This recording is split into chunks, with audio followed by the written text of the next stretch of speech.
Bom, eu acabei demorando bem mais do que eu gostaria inicialmente para falar do primeiro jogo do Brasil na Copa, para falar da estreia. Por algumas razões ali, logo no dia seguinte do jogo, não foi possível gravar, e depois eu comecei a assistir os outros jogos e analisar, e também cheguei à percepção que a análise do jogo do Brasil, ela se enquadra num contexto maior, que é a análise da primeira rodada da Copa do Mundo como um todo. Porque uma coisa é o jogo do Brasil logo depois que o jogo acabou, ou no momento da euforia, ou naquele momento tenebroso do início do primeiro tempo. Esse é um recorte, mas existe um recorte do todo do que aconteceu, do que foram também os outros jogos e do que é essa Copa do Mundo, que é uma nova Copa do Mundo, uma Copa do Mundo num momento muito específico do futebol mundial e com um novo formato, com uma quantidade de seleções diferentes, com um aspecto muito diferente nessa primeira fase, nas estreias, porque um empate, qualquer empate passa a ser um bom resultado na estreia, a partir do momento que com 3 ou 4 pontos está todo mundo classificado, considerando que os 8 melhores terceiros avançam, e uma vitória praticamente classifica. Né? Uma vitória na estreia já traz uma tranquilidade gigantesca. Então isso mexe muito no jogo, porque perder tornou-se algo muito mais assim a ser evitado. Né? Perder uma estreia da Copa do Mundo anteriormente, logicamente que era ruim, era ainda pior, porque se precisava de uma quantidade de pontos ainda maior para classificar, mas as equipes como um todo passaram a encarar o fato de não perder na estreia como uma coisa muito relevante. E é impossível desconectar isso do contexto do que foi o jogo do Brasil e do que foram todos os jogos dessa primeira rodada, com uma dificuldade imensa, muito maior do que se esperava para várias seleções. Então, acredito que isso seja importante, porque é óbvio, é evidente que todo mundo que ficou indignado com o resultado do Brasil contra o Marrocos, com o resultado, porque o desempenho ele foi sim, em certa medida, assustador, principalmente no primeiro tempo, e até indignante, né? Como torcedor, assim, pô, caramba, o Brasil jogando dessa forma numa estreia de Copa do Mundo contra o Marrocos. É óbvio que aí vai da interpretação de cada um. A gente considerando o contexto de que o Marrocos provavelmente tem a melhor seleção da sua história, que vem num trabalho de longo prazo, que tem grandes jogadores de nível mundial, que não, embora não tenha peso de camiseta em termos de seleção, tem um time talvez mais pronto do que o Brasil, por mais absurdo que possa ser essa frase, ela tem um grande viés de verdade. A, a gente interpretar isso com maturidade não é fácil. E é muito possível e viável de que isso soe um absurdo o Brasil achar que um empate com o Marrocos é um bom resultado. Acontece que emocionalmente, o empate na estreia, para toda e qualquer seleção, passou a ser um bom resultado. Isso é um fato. Um fato. Porque é possível avançar com 3 empates. A estreia sempre é muito complicado. Estreia é um jogo dificílimo. O Brasil já teve estreias muito, muito difíceis, assim, na própria estreia de 2002, o Brasil ganhou de virada da Turquia jogando mal e roubado, né? Não, claro, com a interpretação do futebol, do que significa roubado, né? Com falhas gritantes de arbitragem. O Brasil estreou contra uma Croácia que era muito pior do que esse Marrocos em 2006, aquele time absurdo do Brasil, ganhou de 1-0 com um golaço do Kaká, num jogo dificílimo. O Brasil ganhou de virada da Croácia também, a Croácia num jogo assustador no começo, em 2014, em casa, um jogo que tinha uma grande pressão, mas ok, o Brasil acabou conseguindo virar também com erro de arbitragem, um pênalti no Fred, e depois o Neymar acabou resolvendo o jogo. mas não foi uma estreia fácil.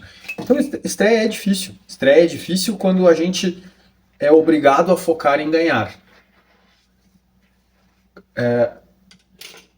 Quando a gente é obrigado a focar em não perder, não é que se torne mais difícil, mas se torna mais provável o empate.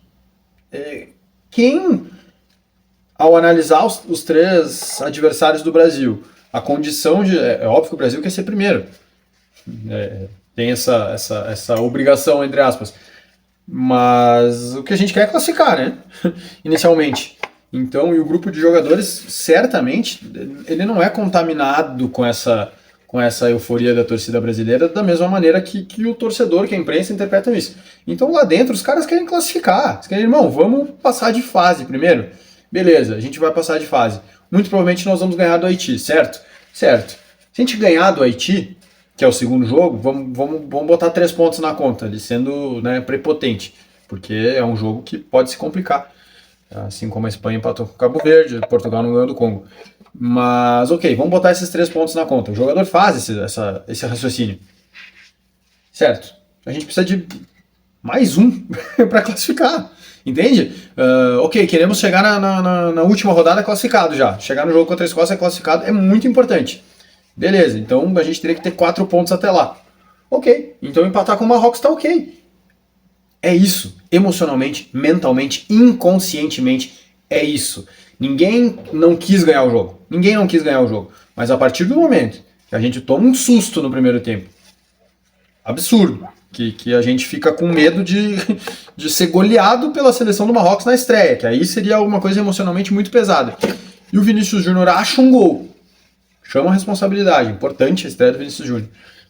O único, talvez, que tenha ido assim, de acordo com o que se esperava. Claro que o Vinícius Júnior não fez uma partida brilhante, mas se ele fizer um golaço por jogo, serve, né?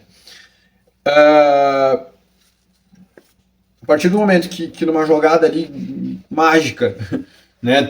Mágica no sentido do que estava sendo o jogo, a gente estava sendo amassado e o Vinícius Júnior tirou aquele gol do nada, a gente encontra aquele 1-1, equilibra o jogo e as coisas passam a transcorrer com mais naturalidade, com menos risco.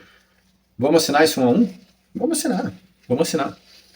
Então, eu vi a estreia do Brasil muito assim, com a cabeça fria, com a cabeça fria. Um dia, dois depois do jogo, eu ainda estava assim, assustado e brabo e tem que mudar isso, tem que mudar aquilo. Cara, calma, né? Calma, é só a estreia. Por outro lado, esse pensamento de calma, é só a estreia, calma, nós estamos achando o time, calma, isso preocupa, isso me preocupa. Acho que é necessário haver um equilíbrio. Acho que internamente, até se a gente for pegar as entrevistas do Ancelotti, do grupo e tal, e aí óbvio que até vi na íntegra a excelente entrevista do Danilo, na qual ele explica muito bem o sentimento que se passou e ressalta o quanto os próprios jogadores ficaram assustados com o início do jogo ali, com a estreia. E se cobraram muito internamente e tal. Mas apesar dessa cobrança, que certamente foi forte, tem um sentimento instaurado de que calma, o Neymar está se recuperando, calma, durante a Copa, calma, nós vamos achar o time, calma, a gente não precisa ainda estar repetindo o time, calma, não, lá nos mata-mata. Cara, a Copa do Mundo é a Copa do Mundo e ela já começou. Nós já tivemos um jogo valendo 3 pontos na Copa do Mundo.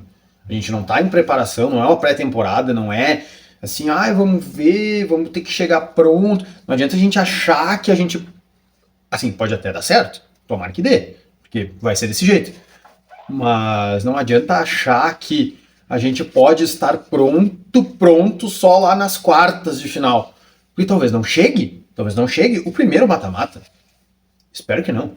Espero que seja super tranquilo, que a gente pegue uma seleção acessível para ganhar o natural, fazer um 2-0, um 3-0 e poupar jogadores no final da 16 avos ali, da fase adicional. Mas a tendência é que seja um horror.